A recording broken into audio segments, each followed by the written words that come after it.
Hi everyone, how are we doing? This is Father Roger here, coming to you live from St. Marguerite Duville Church. I know that many of us have not been able to go to church with our families, but that's why I'm bringing the church to you today, and I'm bringing the church to you in the Lenten season. I want to show you that the church looks a little bit different in the Lenten season. There are a few little changes, and I wanted to point these out to you because I know that you can't be here. So guess what? You are getting to see everything that's happening in the church live and real. So let's take a look. Let's take a look around the church today, and I'll explain some of the things that have changed. You notice, first of all, that all our statues have been covered up. Look at that. Okay, there you go. See, that one's all covered up, and that one's all covered up, and that one in the corner is all covered up as well. Let's take a close look at that one. There you go. That's actually a statue of Saint Joseph. This one here that's covered up is a picture of St. Marguerite Duville, and that's the crucifix of Jesus on the cross. So that's a big difference, and the reason why we cover up our statues and stuff in the church is because we want people to focus on God without any sort of distraction at all. So we ask people to look inside, look into your heart and see what's going on there. But I have another big surprise for you, and it's over here. There you go. That is a desert scene. See it there? We got our cacti, and we have a bit of sand as well. Let me go in. Okay. And we got some rocks because we know that the desert is a very dry place. And we have a picture there. Let me see if I can get a better shot of that picture there. It's a picture of Jesus in the desert as well. So, isn't that neat? So things have changed a little bit in this season, and we try during the Lenten season to focus a little bit on the inside and not on the outside, and this is why we have covered up our statues in the church, and we have recreated this desert scene as well. Okay, so we have taken a look at the church and we've seen some of the changes that we have made because of this Lenten season. And don't forget, I've asked us to take on an assignment in the Lenten season to keep a Lenten journal, and I'm going to be coming around to collect those in about 3 weeks' time, the week before Easter, the week before Holy Week. So please make sure that everyone submits something, and when you submit it, I'm going to place it right there on the altar to my left, okay?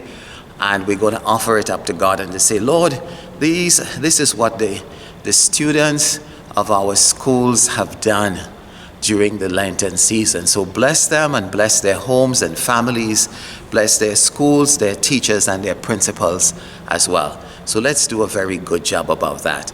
I just want to talk a little bit about Jesus in the desert now, and I have some slides to show us. So let's take a look at that. Okay, so can we see these slides? There we have the depiction of Jesus going into the desert. And people wonder, why did Jesus go into the desert? Well, there you see one of the reasons why he went into the desert. He went into the desert to pray. Right? You see him there. He's praying there. Okay. And, we wonder, what are some of the things that Jesus did? There must have been some animals in the desert, and we see him there with some foxes. And, being in the desert, even though it's a difficult place, doesn't mean you can't have fun. And we see Jesus having a little fun there with some rocks. All right. But the desert is a very, very tough place. There is no food, there is no water. Jesus looks very thirsty there. And what is that scene there with the apple? I think the person who did this illustration wanted to make a link between the desert and the story of Adam and Eve in the Garden of Eden. Remember, they were tempted with an apple. So here we find the apple as well, and we know that Satan is the devil is the one who was behind these temptations. Okay. So there we find Jesus going through a really difficult time. There is no water. And this is why in the Lenten season we deprive ourselves as well. We join with Jesus in his suffering and in his pain. And we are told that the devil came to Jesus. He offered him bread. He said, I will take these stones and I will turn them into bread for you. And Jesus said, no, man does not live on bread alone. And then he took him up to the top of the temple. You see Jesus there in the right side, and told him to throw himself down. And if he does, God's angels will tend to him. And Jesus told him, no, man, I live according to the teachings of God, not according to what you tell me, not according to what Satan puts in our heads. And then there was another temptation, the third temptation, where he told him, look at all these kingdoms, and I will give you power over all these kingdoms. And Jesus told him, no again, it's okay. And then he told him, get behind me, Satan. And we are told that the devil disappeared. So the desert was a time of temptation, and Lent too gives us the ability to resist temptation when it comes our way. And then after that period, we are told that the angels came and attended to him and took care of him. So that basically is the story of Jesus there in the desert. And you know that Jesus had a father, all right, on earth. His earthly father was Saint Joseph. And we have a neat little statue here of Saint Joseph with baby Jesus in our church. All right, so he was a carpenter by trade, and he must have passed on that trade to Jesus as well.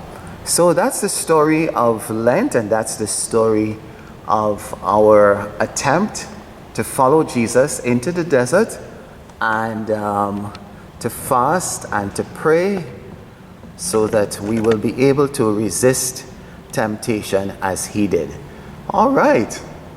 So I want to thank all of us for tuning in from all our schools, and to just pray that you will continue to work hard in this Lenten season, that it may be a time of spiritual renewal for us all, a time when we learn to control our desires and we get control over sin. God bless you. Take care, everyone.